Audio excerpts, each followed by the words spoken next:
சென்னை தேனாம்பேட்டை முதல் சைதாப்பேட்டை வரை 3.25 கிலோமீட்டர் தொலைவிற்கு அமைக்கப்படும் உயர்மட்ட மேம்பாலத்திற்காக குஜராத்தில் தயாரிக்கப்பட்டு வரும் எஃகு தூண்களை அமைச்சர் ஏவாவேலு நேரில் சென்று பார்வையிட்டார். இதுகுறித்த கூடுதல் விவரங்களை செய்தியாளர் மாணிக்கம் வழங்க கேட்கலாம். வணக்கம் மாணிக்கம், இதுகுறித்த விவரங்களை பகிரலாம். சென்னை தேனாம்பேட்டையிலிருந்து சைதாப்பேட்டை வரையிலுமான அந்த அண்ணா சாலையில உயர்மட்ட மேம்பாலம் அமைக்கக்கூடிய பணியை தமிழ்நாடு அரசு மேற்கொண்டு வருகிறது.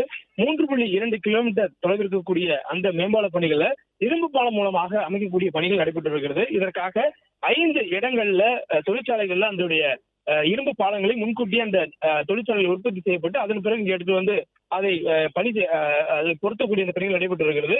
குறிப்பாக அதில் மும்பை, வதோரா, கும்மிடிப்பூண்டி, ஹைதராபாத் உள்ளிட்ட 5 நகரங்கள்ல இந்த தொழிற்சாலை நடைபெற்றிருக்கக்கூடிய சூழல்ல தற்பொழுது குஜராத்திற்கு நேரில் சென்றிருக்கக்கூடிய நெடுஞ்சாலைத்துறை அமைச்சர் ஏவாவேலு அந்த எஃகு உற்பத்தி செய்யக்கூடிய இடங்களையும் அதே போன்ற இந்த பாலத்திற்கு தேவையான உறுப்புகளை வடிவமைக்கக்கூடிய பணிகளையும் நேரில் ஆய்வு செய்திருக்கிறார். குறிப்பாக இரும்பு பாலத்தில் அமைக்கப்படக்கூடிய ஒரு மிக நீண்டமான ஒரு தொலைவு கொண்ட பாலம் என்பதனால இந்த பாலத்தினுடைய அந்த கட்டுமான பொருட்கள் மிக அடிப்படையான பொருளான இரும்பு மீது எந்த வகையிலானும் ஒரு தரக்குறைபாடு இருக்கக்கூடாது என்ற ஒரு உத்தரவாதத்தை வழங்கும் வகையில் அந்த நிறுவனம் நேரடியில் சென்று ஆய்வு செய்திருக்கிறார். மேலும் அதனுடைய தரத்தையும் சோதித்து பார்த்திருக்கிறார்.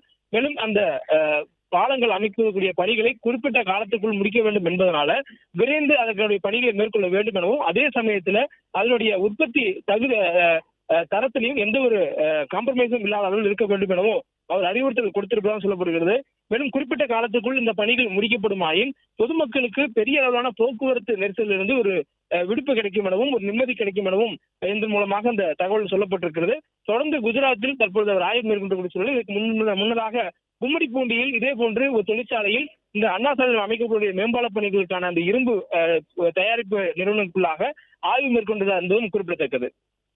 பிளே ஸ்டோர் மற்றும் ஆப் ஸ்டோரில் இருந்து பாலிமர் செயலியை QR கோடு மூலம் பதிவிறக்கம் செய்யுங்கள்.